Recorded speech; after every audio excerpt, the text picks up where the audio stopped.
बॉलीवुड में हास्य कलाकार तो बहुत हुए हैं, लेकिन इंद्रसेन जौहर यानी कि आईएएस जौहर की बात ही निराली थी।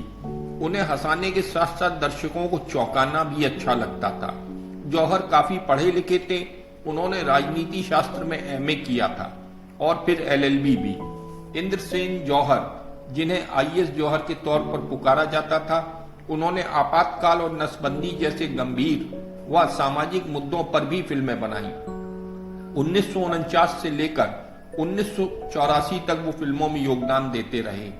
आज शायद कम ही लोग जानते होंगे कि इंद्रसेन जौहर करण जौहर के पिता यश जौहर के भाई थे। इंद्रसेन जौहर भारत पाकिस्तान बंटवारे के पीड़ित थे।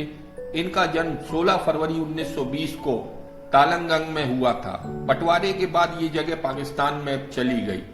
भारत के जालंधर में एक शादी में शामिल होने जौहर का परिवार भारत आया था। दंगों के कारण ये लोग वापस लाहौर नहीं जा सके। इसके बाद इन्होंने जालंधर में रहकर ही काम शुरू किया। काम के सिलसिले में वो अक्सर दिल्ली मुंबई जाया करते थे।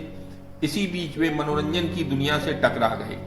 जौहर ने यहाँ एक लेखक के रूप में काम की शुरुआत की।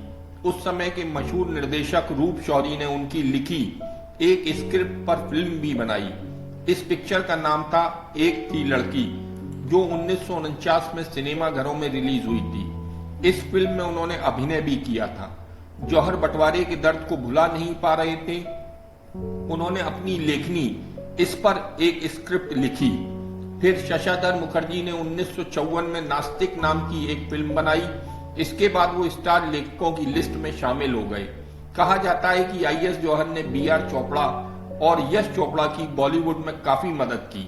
जौहर की लिखी फिल्म अफसाना से ही बीआर चोपड़ा मशहूर निर्देशक बने। यश चोपड़ा शुरू में आईएएस जौहर के असिस्टेंट रहे थे। उस समय जौहर ने कई फिल्मों में हास्य कलाकार की भूमिका निभाई थी। जॉनी मेरा नाम के लिए उन्हें बेस्ट कॉमेडियन का अवार्ड भी मिला था। बॉलीवुड में उन्हें ऑलराउंडर पर्सनैलिटी कहा जाता था। उनकी खासियत थी कि वह अभिनय के साथ पॉलिटिक्स में भी सक्रिय रहे। वहीं हॉलीवुड में भी उनका जादू चला। उन्होंने ऑस्कर विजेता लॉरेंस ऑफ अरेबिया जैसी कई फिल्मों में काम किया था। जौहर ने अपने नाम से बनी फिल्मों की लाइन लगा दी थी। जौहर महमूद इन गोवा, जौहर इन कश्मीर, जौहर इन बॉम्बे, मेरा नाम जौहर, जौहर महमूद इन हांगकांग जैसी फिल्मों से उन्होंने खूब लोकप्रियता बटोरी थी। इंदिरा गांधी के लगाए आपातकाल और नसबंदी योजना को लेकर उन्होंने एक कॉमेडी फिल्म नसबंदी 1978 में बनाई थी। निर्माता निर्देशक के तौर पर यह फिल्म उनकी आखिरी मूवी थी।